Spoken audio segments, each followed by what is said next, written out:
Hey everybody, welcome to the first February webinar in my Childless Chats Over Cocktails series. And I am really excited about tonight's topic. It's the first time we've done this one, and we are going to be talking about the perks of a life without kids.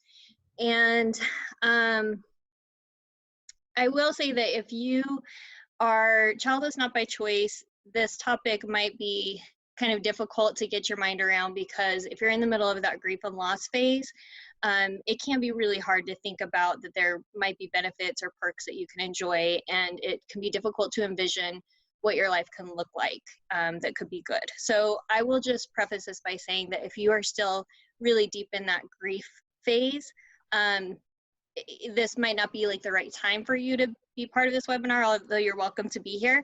But I think for those of you who have reached a stage where you've accepted that your life will be without children and you're ready to really start envisioning what your future will look like, I think this is going to be a really great conversation. And I'm really excited to have two fantastic guests tonight, which we'll introduce in just a second.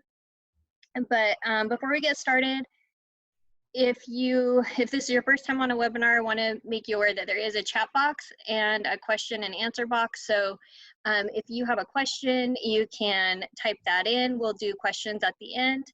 And then if you want to chat with us in the chat box, you can add your comments there as well. So to start off, I actually this time, I've had a headache all day, so I decided to skip the cocktail, and I'm going with just a nice cup of chocolate tea. So to practice using the chat box, if you guys want to let us know what you're drinking in the chat box, that would be lovely.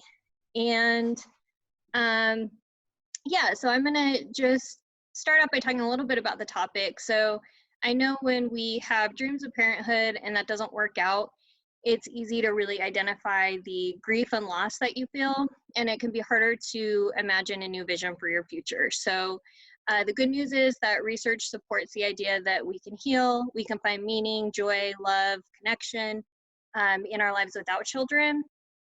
And so I hope you'll come tonight with an open mind as we highlight some of those perks. And just knowing again that the mind shift isn't going to happen overnight. So there is a lot of work that you'll have to do to work around your grief. But I think taking small steps to reimagine a new future for yourself is a good way to get started. And hopefully you'll hear something on this webinar tonight that will help move you in that direction. So with that, I would love to just get started with guest introductions. So Christine, I'm gonna start with you. Do you wanna tell us a little bit about yourself and where people can find you?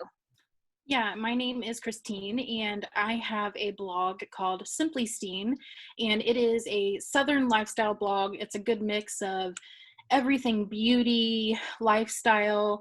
I talk about my infertility journey and how that is still affecting me today. And you can find me, I'm on Instagram at Simply Steen Co, so Simply Steen CO. I'm on Facebook for the same thing. On Twitter, you can find me on there. Great, thank you. And we also have Dr. Maria Rothenberger. So would you like to tell us a little bit about yourself? Yeah, sure. So first of all, I'm drinking tea as well. All right. Are you doing tea too, Christine?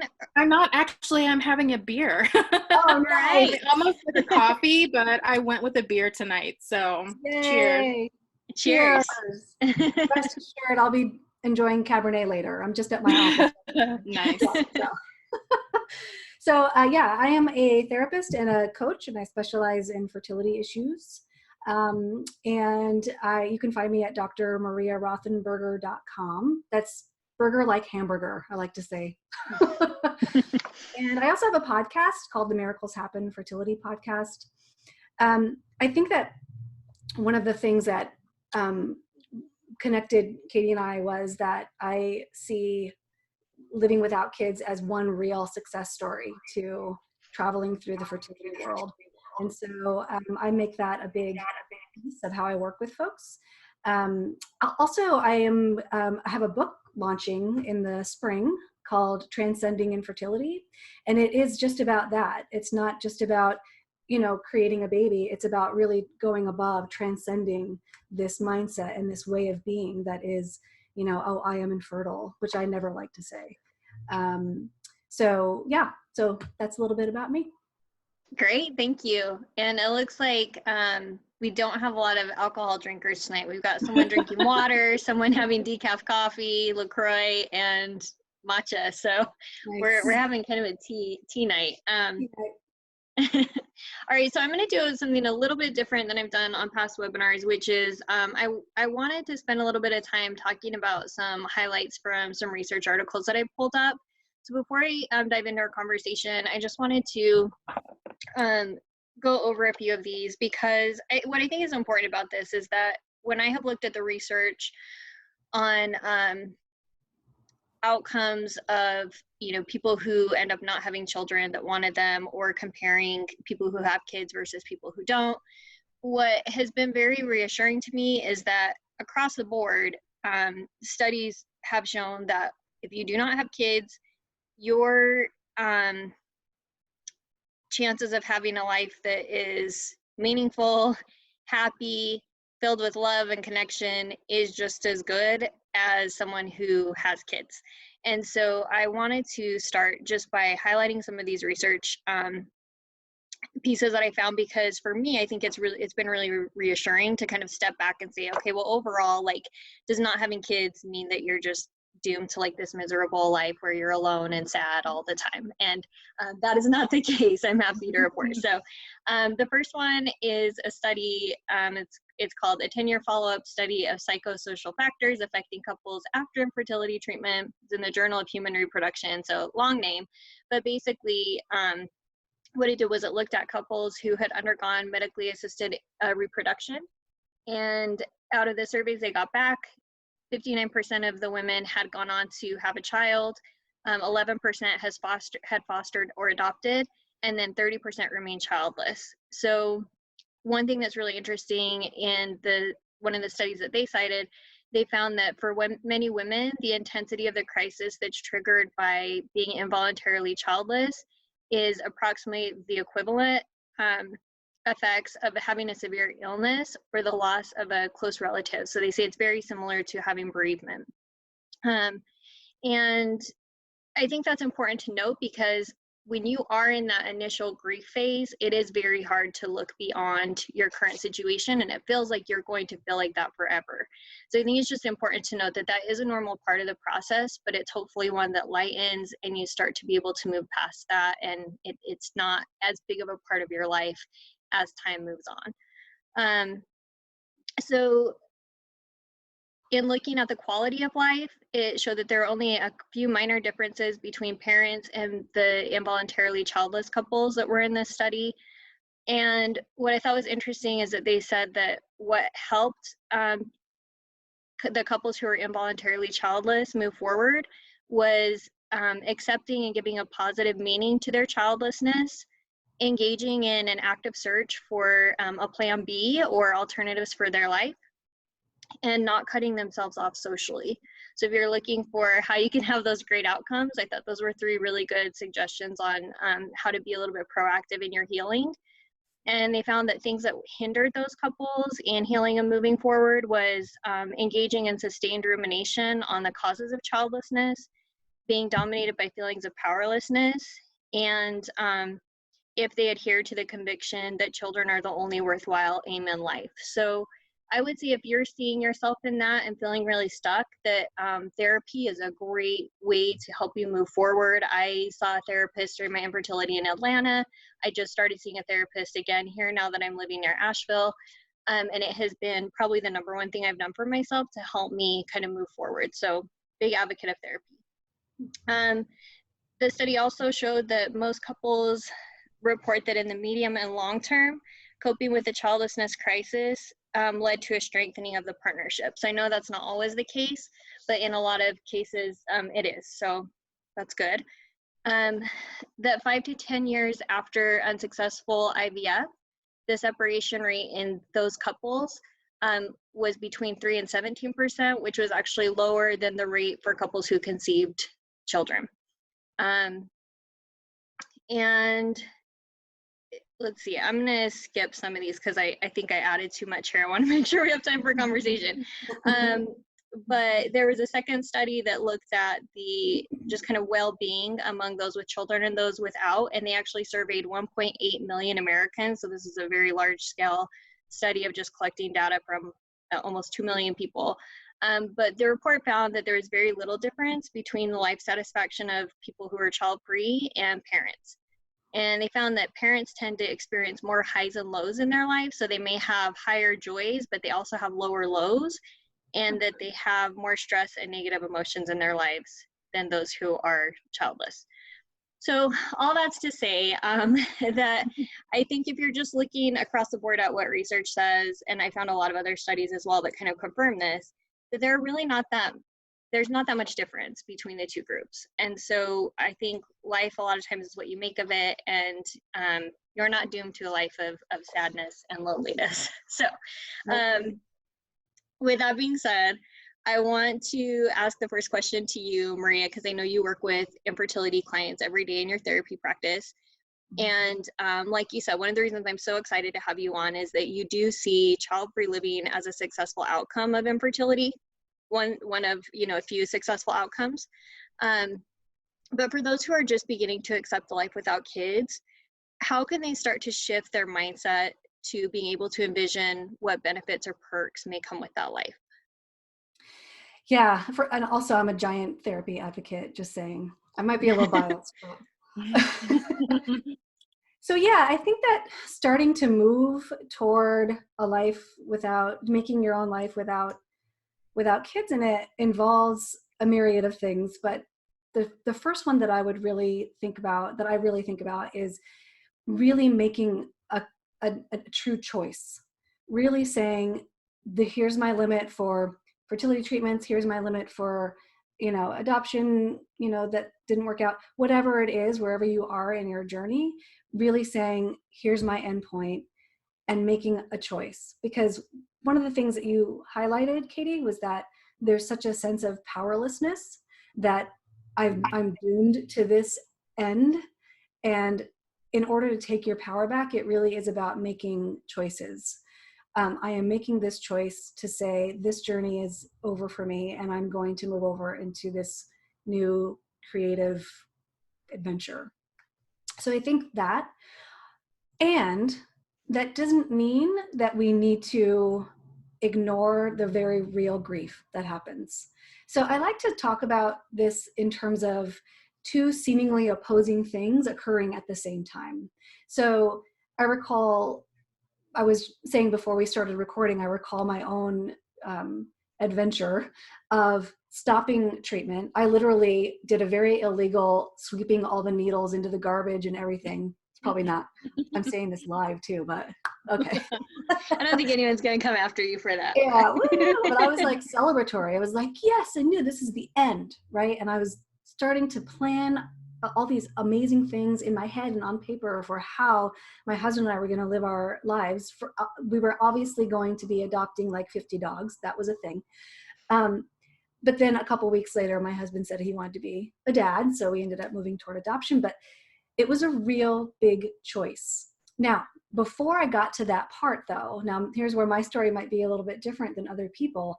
I started this mindset shift well before we had made this decision.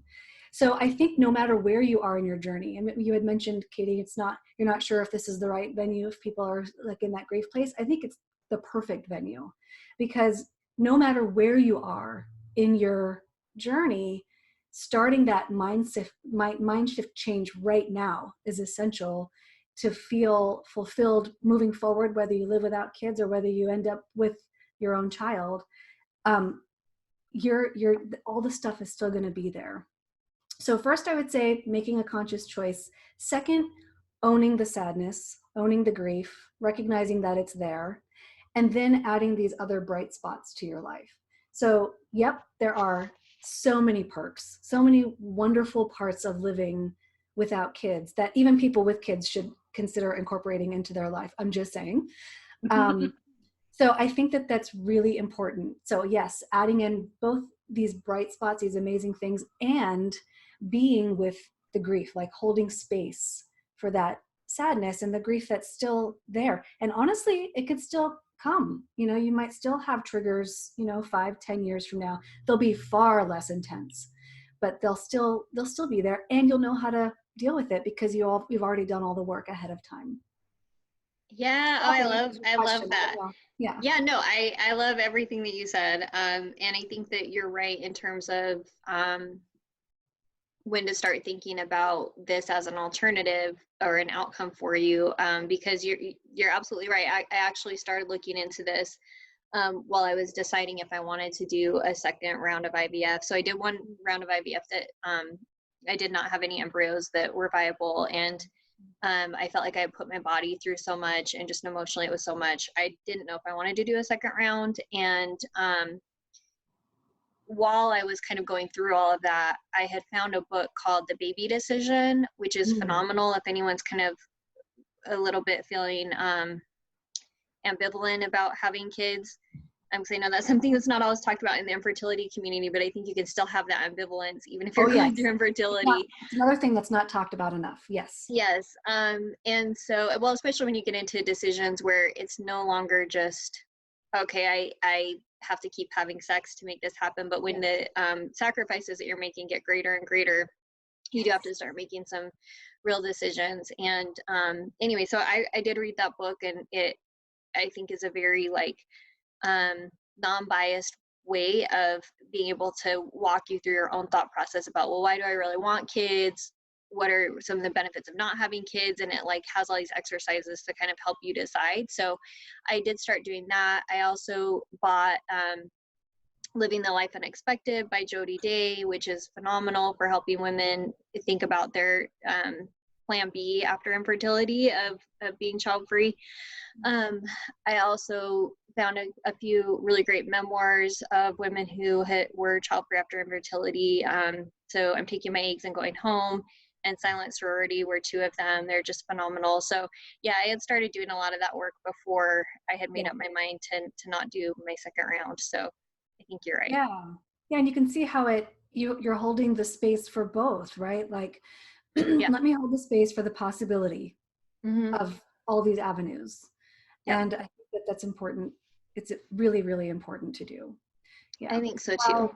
While feeling the feels, I like to say, right? You have to feel the feels. Otherwise, they're just going to pop up in a different area. You had mentioned the marriage thing, how it's actually a lower rate of divorce for those without kids. And I think it's because there's already crap happening in the marriage, and then you throw kids in the mix, and it's right. It's explosion. Whereas folks without kids can focus a little bit more on their marriage, their marital health. So that's just one theory, but yeah. Great. Well, thank you so much. So, Christine, I'm excited to move over to you and hear from you a little bit. So I found your blog. I can't remember exactly where I found it, but I read some of the pieces that you wrote about being child-free after infertility, and I saw that you talked about it sometimes on your Instagram account. And then you were doing a podcast. I know you said you're probably retiring now, but the podcast was great, and I know you touched on that a little bit in your podcast as well. And I just really love your perspective on creating a child-free life after infertility. And so I wanted to hear from you about kind of your journey and what some of the benefits that you've identified have been as you've made this decision to live a life without kids. A little bit on my background of how I kind of got into this. At a very young age, I was going through endometriosis, PCOS, several surgeries for cysts and fibroids. And the one thing now that I look back on is no one prepared me for the fact that pregnancy might be an issue for me later in life. And it was. And I think it was really great that Maria brought up, your limit. You have to know what your limit is and what you feel that you can no longer do. You're done. You move on.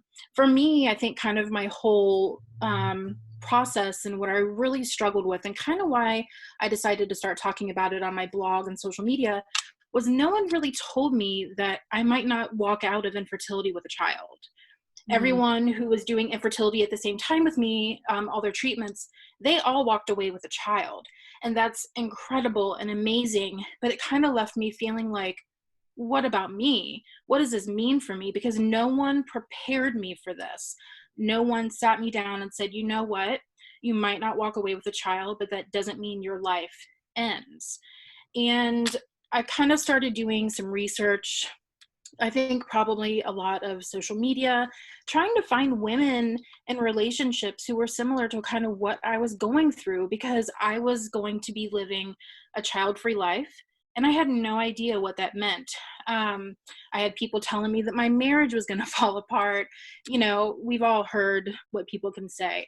And I just really wanted kind of an understanding of people who had been in similar circumstances, walked away without children, and there were people out there that had a happy life. And I went through moments of serious grief, trying to understand my life, because I never envisioned that this was going to be my life. I had no clue that here I would be as a 39-year-old woman without children. I had no idea. And so it kind of for me was, how can I move on from this? I don't want to forget it. I've grieved it. I've processed all of this. I need, though, to be in charge of my life, and I want to have a happy life. What can I do? I have to make some changes, because at the time I was just being so negative and not looking at any of the facts that I could live a happy life. I had to kind of transition a little bit. So that's kind of how it started for me, as far as being active about it and speaking up about my own journey through my blog. I never thought that I would, but I just kind of felt like it was necessary for people to know that you can live a happy life. My husband and I are getting ready to celebrate our 13th wedding anniversary in March. I really sat down and I tried to really think about things that have helped me.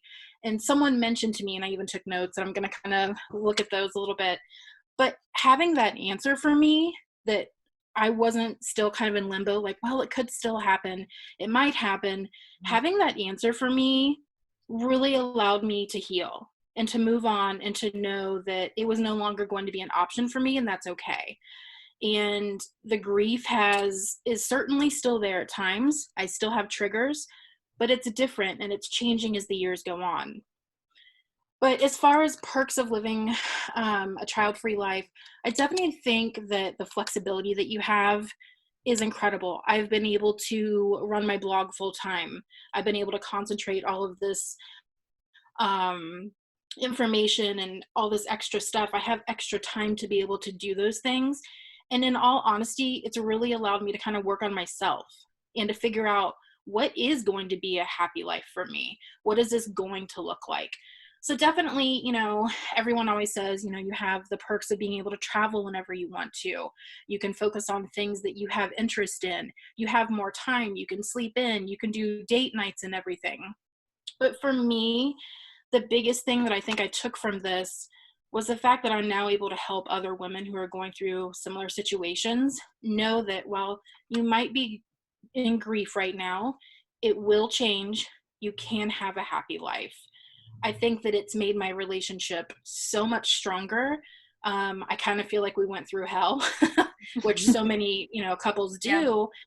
Yeah. And I think that now we are able to kind of look at like how far we have come as a couple.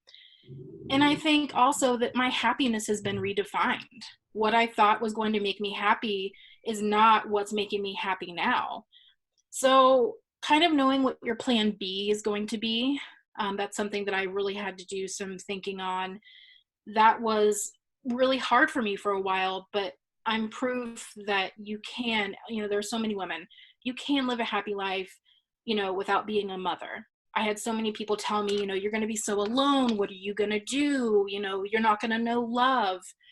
And know that you will hear those things. And sometimes that will be so triggering for you, but you can have a really good life.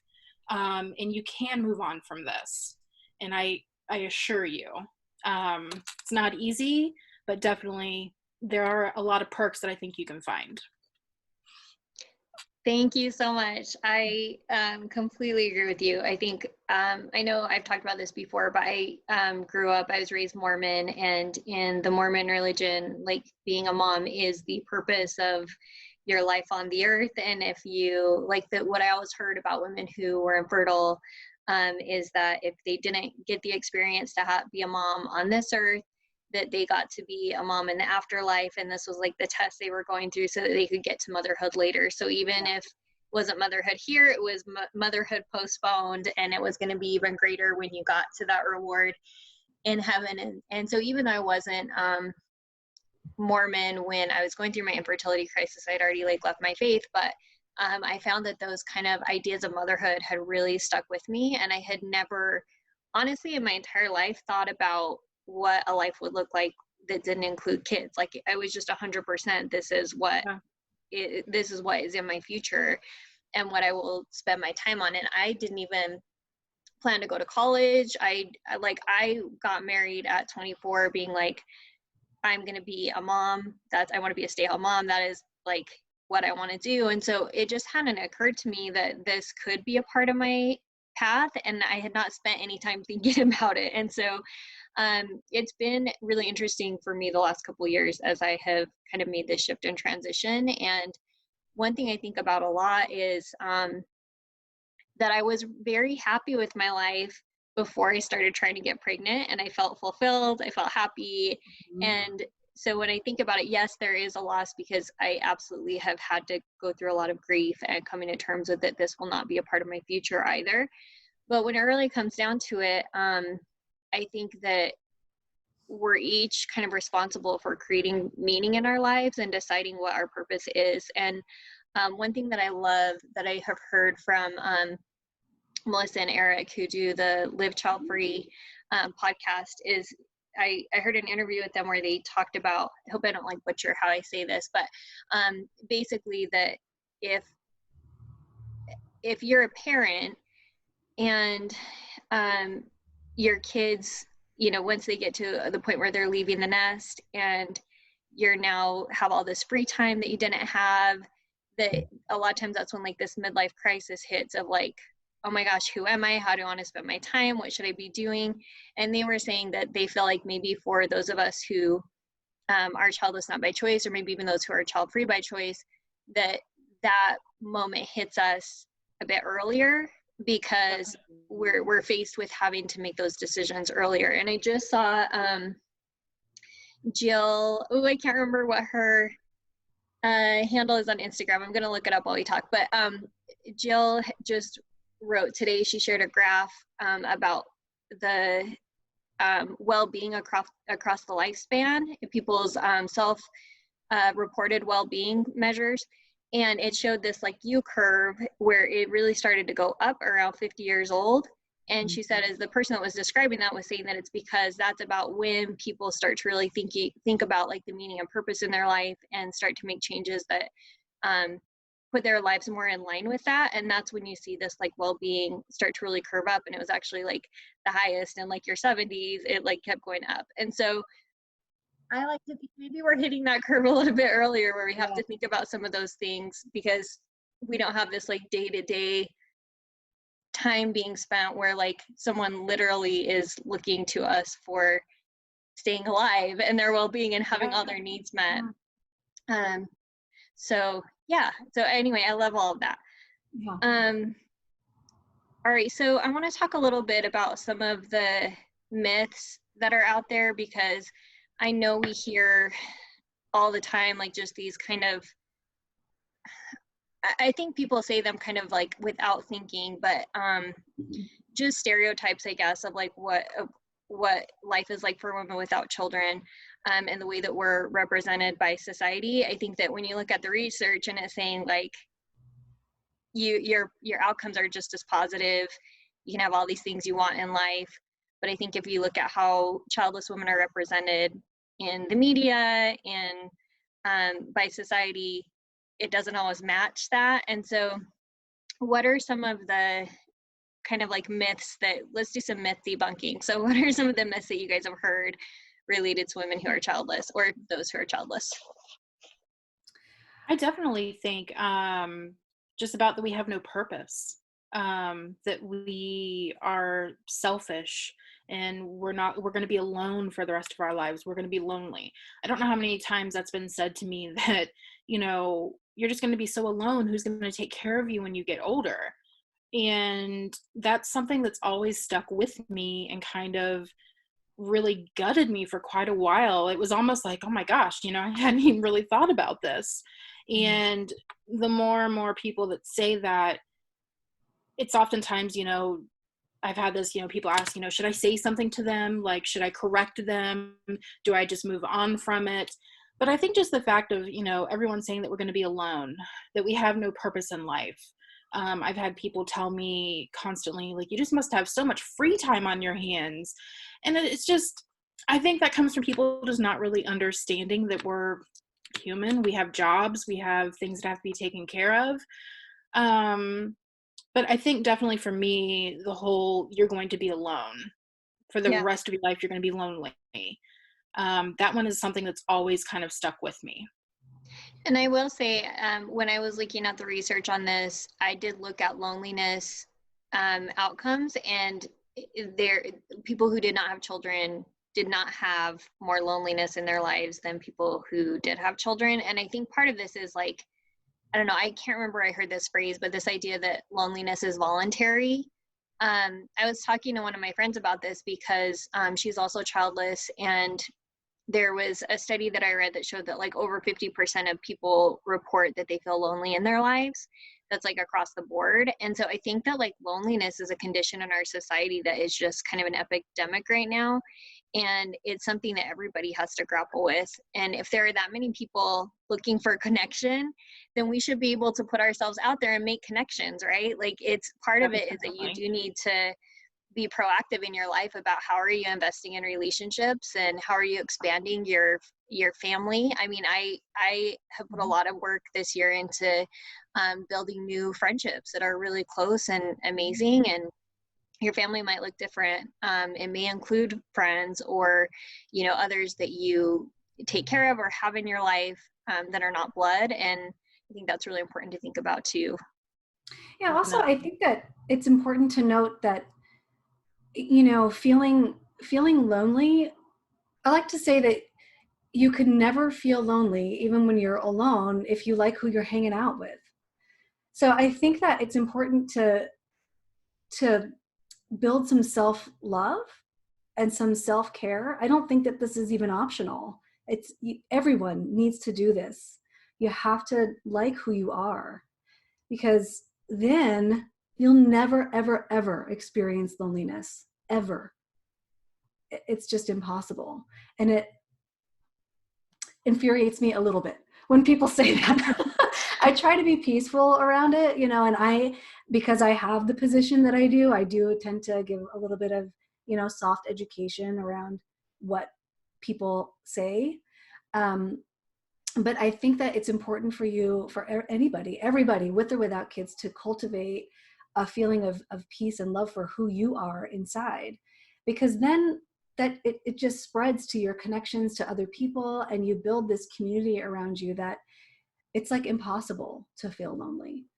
Yeah. So. And I think that when you don't have kids, it's easy to see having kids as like this magical solution to the things that you worry about. But I think that like, I would assume that most mothers are also worried about meaning and purpose in their lives, and if they're going to experience loneliness and what their relationships and connections look like. And, all the things that we really worry about, I think, are kind of part of the human condition. And having a child doesn't magically like fill all your needs for love or meaning or purpose or any of that. And so I think part of it is just that it does require a little bit of what I like to call like soul work, identity work, like figuring out who you are and what your life is going to be like.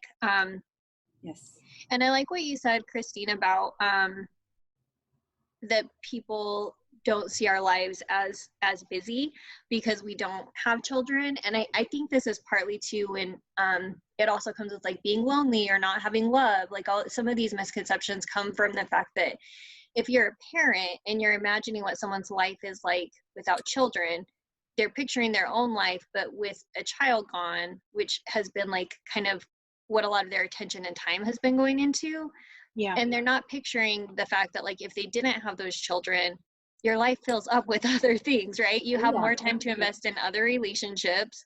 You have more time to invest in other hobbies, other interests, volunteer work. Not that parents don't do those things, but I think that it's easy to see, like, they picture their own life, but just without children, and not the fact that during those years you would be filling your life with other things. And I think also, when we touched on loneliness, I think for a while, definitely, if you're kind of, there are different, we've talked about some people might find this video hard because right now they're in that mindset where they're not ready to envision their life as happy without children. And, there are different griefs we talked about. But the one thing I want to encourage, and I think that really helped me a lot, is community. Find your community who can help you understand, who can show you that life can go on, who can be there for you when you are having bad days, because no one, friends, family are going through the circumstance that you've gone through, or maybe you aren't going to therapy, something like that. But really, the online community has been so beneficial for me and helping me. And I really encourage that, to look for to find women who can help you. Mm-hmm. Yeah. Yes. Oh, absolutely. I think the community piece is so important. And I have been an advocate for this on many occasions. I'm not like sponsored or anything. It's not an ad, but I have used Bumble because I moved to a new city a year ago. I work from home. I'm not religious. I'm not part of mommy groups. Like, I don't have any natural way to meet people. And Bumble, I have been able to just create the most amazing network of women. And they happen to be childless. Not that I specifically only found women who didn't have kids, but they don't. And it has been really nice to have that support. A lot of them are, well, actually all of them are child-free by choice. And I think that is actually a community that I have looked to as well for a lot of it. I mean, there is definitely a faction of that I don't really relate to in terms of if they're very extreme and like, I hate all kids, and like there's like a very extreme section, but I would say that's probably a minority, and most people who are child-free by choice are actually very lovely people, and I absolutely love hearing their perspective, because as someone who felt like, oh, I really wanted this and this is such a loss, it's been really reassuring to have voices that have said, no, like, I chose this because I thought it was a better option for my life, and for me to be like, awesome, tell me all about it, like, I want to hear about why you chose this. And so I think there are so many great books and articles and voices out there in the child-free by choice community who can really help you identify those perks in your life as well, because they obviously chose it as something that they preferred. And so I think that's been really great. But yeah, community is so important. So I've used Bumble and Bumble. Meetup, I started a meetup group when I lived in Charleston that was great, and it was a really nice natural way to meet people. So, and again, there is an online community now. I'm seeing more and more accounts popping up all the time, which is fantastic. So wonderful. And I just saw in the comment box, Melissa, we just mentioned Melissa from Live Child Free. She said infertility was far more lonely than my child-free life has ever been. So Definitely. yeah. Hi, Melissa. Another myth I hear is the selfishness thing, which is so bizarre to me.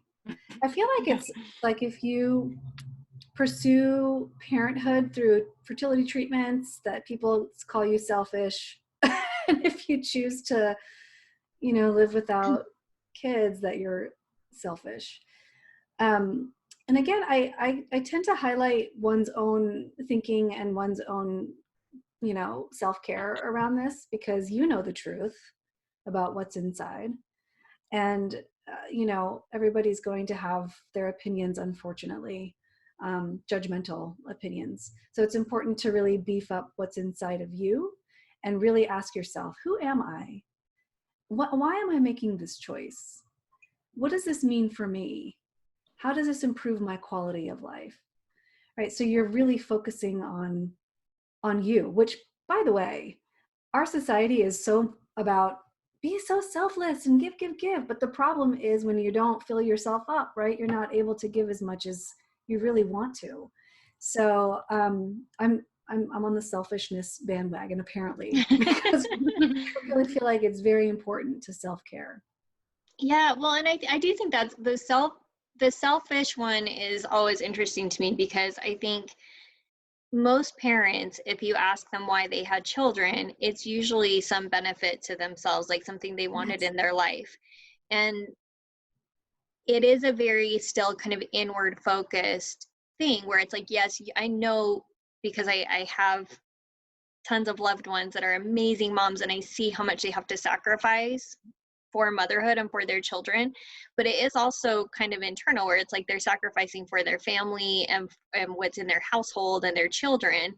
But I think it's not always like a contribution to society as a whole. It still is somewhat inward focused, where you're focusing on children, which, you know, hopefully will grow up and contribute to society, again, all that. But it's, I don't know, I don't see being a mother as like inherently this selfless thing, even though you do have to sacrifice, I know, a lot of your time, and it's a very hard thing.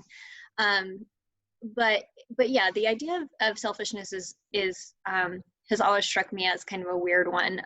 But if you want to see a little bit more on this, if you're not following Rebecca Reclaimed, it's Rebecca with a K, on Instagram, you should be, because she's fantastic. And she actually just started a thread today that is, she asked the question to women who are childless, what are you like contributing to society or to children? And it's really fun to read through all the answers that are coming up on there. I mean, I responded, like, I work for a nonprofit that focuses on children's issues and trying to get legislation passed around children's issues globally, here in the US and around the world. And I dedicate my life to that. And I've seen comments come up that say, well, you don't have kids, so you can't, not towards me specifically, but I've seen comments toward like elected officials that don't have children, where it's like, this is why we shouldn't have childless women, you know, running countries, or this is why childless people shouldn't be in charge of school policy. And that always just drives me crazy, because I feel like I'm doing my best to really try to contribute. And yeah, also it does, I mean, that strikes a chord for me too, because, you know, I guess because this is a mental health perspective, but I think, does that mean that I can't counsel a man because I don't know what it's like to be a man? Does that mean I can't counsel someone with bipolar disorder because I don't know what it's like to have bipolar disorder? It's just not sound commenting. So it's inaccurate. Yeah, I mean, I agree. I think that people have different levels of empathy and compassion and understanding, and it doesn't always correlate to how many kids you have. So, yeah. Well, in fact, it might not ever. All right, so I think we could probably come up with one or two more kind of stereotypes, but I want to save 15 minutes for questions. So if you have a question, we haven't received any so far. So if you have a question, please put it in, there's a Q&A box, you can enter it there, or you can put it in the chat box. I'll be able to see either one. But we'd love to have some questions come in for our guests. So we'll keep talking for a few minutes, but please start getting your questions in. So I think, let's see, we've talked about loneliness, selfishness. I think one of the big ones is meaning and purpose. So, I mean, do you guys have any thoughts on this? Oh, how long do we have? No. So even when I'm working with folks who haven't decided to move forward with living without kids, we talk about creating meaning. I call it shrinking IF, so shrinking infertility, because when we're going through it, it's everything, right? It's our whole world. And when you put so much focus on one thing in your world, it drowns out everything else. And then when that one thing doesn't work out, we're crushed. Yeah. So creating a sense of meaning and purpose is essential to wherever you are in this journey. And it doesn't need to be some big, you know, like working for a nonprofit for children's issues. That's really huge and meaningful. It could be something really small, like donating some of your vegetables to the neighbor that you grew, or something, you know, just being able to give of yourself in a very meaningful way is really important, and noticing those opportunities, because I think that we get so lost in the world of trying to create a family that we miss the opportunities to create this meaning and purpose in our lives. So I think it's important to start now, no matter where you are in this journey. And oh my gosh, how many avenues are there to create meaning, right? And to create Yeah. purpose. Well, and I love that you said that too, because I think that sometimes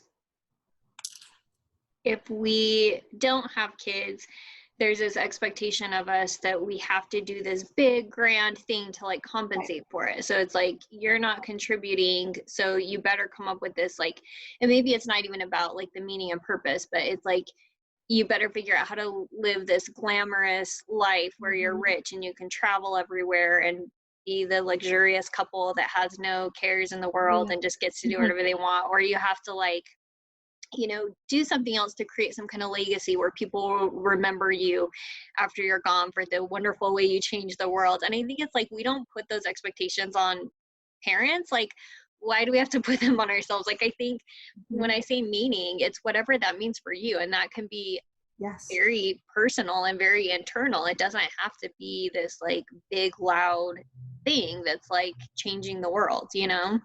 Right. Right. Definitely. Let's see, I'm looking through the comments. We had someone just comment that they think it could be more selfish to have many kids because our planet can't handle it. So I know that is like a, you know, something that's kind of an ethical conversation that's been coming up a lot, is just this idea of how difficult it is on the planet to have more children. So someone mentioned that. Someone else said that she's a teacher and there's so much meaning in that work, but she also knows that work can't be her whole life. So it's how to create meaning outside of that as well. And I think it's just so personal, right? Like, it's going to be a different answer for everybody. Yeah. Yes, indeed. And I think that it's important to, again, create some space, maybe with a glass of wine or something, right? Like, and really asking yourself what's important to you. You'll be surprised what pops in your head or in your heart right away. I like to focus a lot on intuition. And so you'll be surprised, like, oh yeah, that thing, or that flyer that I saw, I can go do that, or you'll be surprised what comes up. There's so much opportunity that I think we miss because we're so hyper focused on other things. Yeah. So really creating some space and some quiet, some silence to really listen to what your heart wants. And it might be something that doesn't come to you quickly. I think for me, it took some time to figure out, what is my life going to be if the meaning is not to be a mother? What does it look like now? And it took me some time. And I always say, you know, it might not happen overnight for you, but it will come.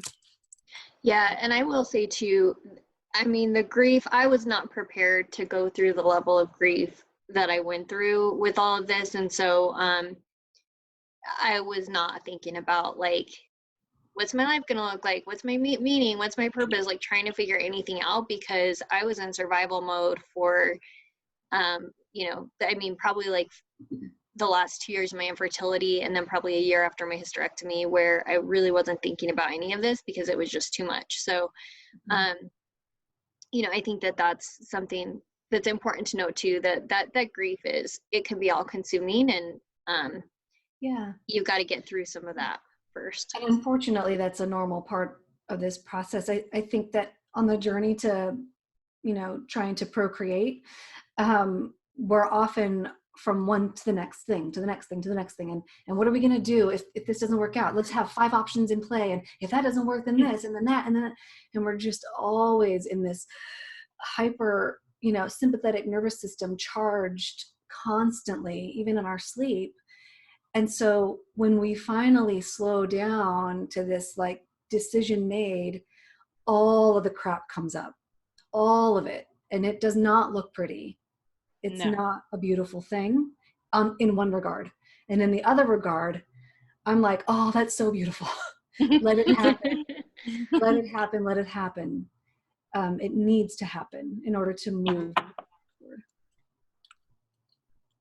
Okay, so we do have some questions coming in, and I'm going to take the first two. I'm going to kind of combine them because they're very similar. So someone asked, any recommendations on how to find a therapist? Can it be any therapist, or should it be someone who specializes in helping those through infertility?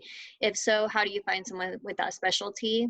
And then the other person asked, would you recommend a therapist that specializes with the issues of infertility and issues around stopping treatment? So I have thoughts about like my personal experience with this that I would like to share. And then Maria, I would love to hear from a professional perspective your thoughts. I don't know, Christine, if this was part of your journey, if you have anything to add. Okay.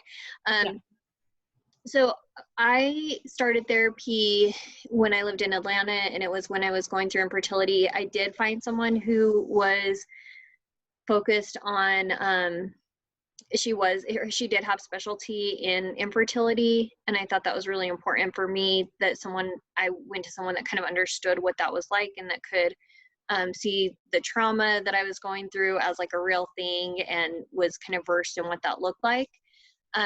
And she was absolutely amazing. I know from my master's program in social work that one of the biggest kind of variables that they found in looking at what if your therapy is going to be successful is a relationship that you have with your therapist. And so having a comfort level and feeling like you can trust that person, that you're comfortable talking to them, and that like bond that you have with your therapist can really go a long way in the outcomes that you have. And so I would recommend that if you're looking for a therapist, don't be hesitant to shop around. A lot of therapists will do like a free 15-minute consultation with you or a 30-minute consultation with you just to get a feel for each other. And I would recommend doing that with a few people before you land on someone, because that comfort level and the relationship part is so important that I think that's something I really looked for when I was looking for a therapist. And so one thing I will note, it can be expensive. It can be covered by some insurance, but usually that is only if you have some kind of a diagnosis. So like for me, my infertility came with some depression. I've also always struggled with anxiety, and it was worse during my infertility. And so we were able to use that as a way to get it covered by insurance. But some plans don't cover it. So you may want to look for sliding scales, or sometimes if you go to group therapy or a support group, that could be cheaper than doing individual therapy. So kind of looking at what different options you have there. So that's from a client's perspective, kind of, what I've looked for. But Maria, I would love to hear from you as a professional, kind of your thoughts on this. Everything that she just said. So I also have personal experience with it. When I was in the throes of fertility stuff, I was looking for a therapist myself, and I thought that going to somebody that just saw depressed, anxious people would be helpful. But I literally walked into a therapist office once, and he called me counselor. So I'm a therapist, right? So he called me counselor. So now I'm like, well, crap, now I have to know what I'm talking about. I'm not supposed to be the one to know what to do. You're the one, right? So that, and then also he said, well, man, I just look at my wife and she gets pregnant. So I'm like, you're fired. And wow. Wow. And I'm leaving. So it took me 3 tries to find a therapist. And the third time I did find someone who specialized in fertility issues. And also we had a great rapport. Now I think rapport is essential. Those 2 things are pretty on par, but I almost think rapport is a little bit more important. I swear a lot, and she swore with me. So I was like, okay, good. We're friends. Not friends. We're good. We work together. So, but also she specialized in infertility stuff. And I really, really appreciated that. Not only because she knew not to say ridiculous things, like I just look at my wife and she gets pregnant, but she knew the lingo. She knew the lingo. I didn't have to translate anything for her. I didn't have to tell her what the process was like. I didn't have to tell her what endometriosis was or the pain that I was experiencing or anything. Mm-hmm. She already knew it all. So yeah, I think that finding somebody who specializes is pretty high up there. But definitely interview. And don't stop until you find somebody that feels really comfortable to you. Most therapists who practice well, you're totally right, Katie, will offer some kind of complimentary consultation. And everybody should offer that. If they don't, then move on to the next person. Yeah. And there are, I mean, in the age that we live in now, there are a lot of therapists that do have social media accounts or they've done videos. Like one of the ways I found my therapist in Atlanta is that she had done an interview that I watched, and that gave me an idea of like kind of her perspective on things. And I would just say, unfortunately, there are really a lot of awful therapists, and then there are some that are just amazing and life-changing. And it's like any profession where you're going to have a mix. So as someone who's, mom put me in therapy in 5th grade, and I've seen multiple therapists across my lifespan, I will say like some of them have just been horrendous. And Maria, like you're saying, I had one who, when my husband and I were kind of on different pages about how to proceed with the having kids, and she talked about how her advice was that you could have kids, and if one person wanted them, the other didn't. You could have a kid and have spaces in the house that were for the kid, and the one person who wanted the kid would be in charge of all of the like childcare and doing everything for the kid, and just try to keep them like kind of out of the life of the other partner. And I was like, this is crazy. Wow. So I stopped seeing her. What? That really happened? No, that really happened. Wow. That really happened. So, I mean, I will just say like it can be bad. So don't be scared to like leave and not go back to that person and find someone else who's better. So, Christine, I want to give you a chance to answer this as well. I think you guys really covered it. I think it's really important to find someone that you're comfortable with. Our doctor's office gave some great referrals, friends also, online community, amazing referrals.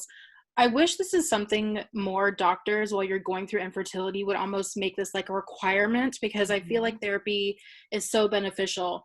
And the one thing I wanted to bring up was, maybe at the time you were going through therapy or with therapy and you kind of stopped.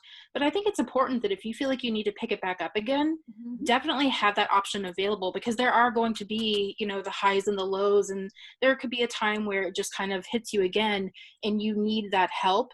But definitely finding someone that you're comfortable with and that you have a good, just that you feel comfortable with, because it's sometimes really hard to open up and to talk about all this. It's not always a fun experience. But if you're sitting there with someone that doesn't really understand what you're going through and you're not comfortable, you're not going to take away what you need to from that experience. Right. Yep. I think so too. Okay, so we have another question. So this one says, someone asked me recently, have you had moments where you realized, oh, I couldn't be doing this if I had kids, or this would be much harder to do if I had kids? And this you just said, I thought that was a good question. I would say I think about this almost daily, especially as someone who lives with a chronic illness. Like I am feeling way, way better after my last surgery 2 years ago, and every 6 months or so see like a significant increase in my energy and being pain-free kind of, but just my pain levels, like things are better, but I still have a lot of days where I just feel wiped out, and I have some pain days. And so definitely on like living with a chronic illness, I think about that a lot, but also just in how I like to spend my time. So I'm doing home remodeling projects right now. I really value the kind of one-on-one time that I have with my husband. And that if I go out with this new great network of friends that I have, I can stay out as late as I want. Like we may meet for a drink and spend 5 hours talking over coffee, and I don't have to worry about, I need to be back or I need to check in. So just kind of the flexibility it allows. I would say almost daily I have those moments where I think like, yeah, I probably couldn't do this if I have kids, or this would be way harder. Definitely. Yeah. So and being able to Christine? spontaneously. You know, I want to have a date night tonight. I'm also a readaholic. I love to read books, and I wouldn't be able to read as much if I did have children, but I do. It's something I definitely think of every single day, that my life would definitely look a lot different. Yeah. And being on the other side, having kids, I often think about it too.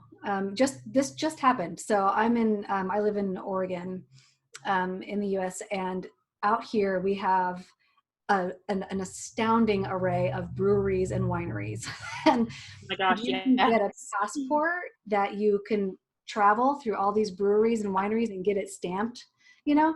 And I'm like, oh, I'm sitting there with my husband, like, this would be so fun. Let's go. And then I'm like, oh, childcare.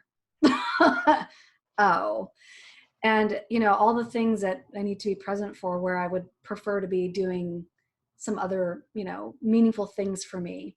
So I think about it too. Yeah, thank you. And I know I want this kind of webinar to be like, oh, it's so great to not have kids and parents are living the worst life. Like, I think all of us, like, obviously, you know, if you're childless not by choice, like, this was maybe not your first choice. Like, and so I Yeah. think the idea of this is playing the hand that you're dealt, right? Like, if you get to a place where you're ready to accept that you're ready to move on towards a life without children and accept that, this is about kind of shifting your mindset, looking at what you can build without kids, and looking for the perks and the benefits and what you can kind of look forward to. So I hope that this conversation helped. I hope that, you know, it got you thinking about that for your own lives. I am very grateful to Maria and Christine for joining me and having this conversation. And you can find them, for Christine, you can find her on Instagram at Simply Steen Co. So that's Simply, and then Steen is STINECO. And then her website for her blog is simplysteen.com. Her content is fantastic, so definitely go check her out. And then to find Dr. Maria Rothenberger, her website is drmariarothenberger.com, and the last name is ROTHENBURGR. And then on Instagram, she is at Dr. Maria LPC. So the next webinar, I actually did 2 this month, which is unusual, and probably won't do again because it was too much to plan, but it's going to be phenomenal. It's next Sunday, and we're doing it a little bit earlier, so it's going to be at 3 p.m. Eastern time. And I'm really excited. I'm going to have Chemi from Misconception Coach. I'm sure a lot of you probably follow her on Instagram. She has the most wonderful content. And then Amy from I Was Supposed to Have a Baby. We're going to be talking all about emotional triggers and how to kind of process those as they come along and what they are telling you. So really excited to take that on next week. And the RSVP link for that is in my Instagram. If you go to my bio, the link there, you can register for next week. So, all right, thank you guys so much, and appreciate all of you who listened at home. Have a great night, and thank you, Maria and Christine. Thank you. Bye. Bye.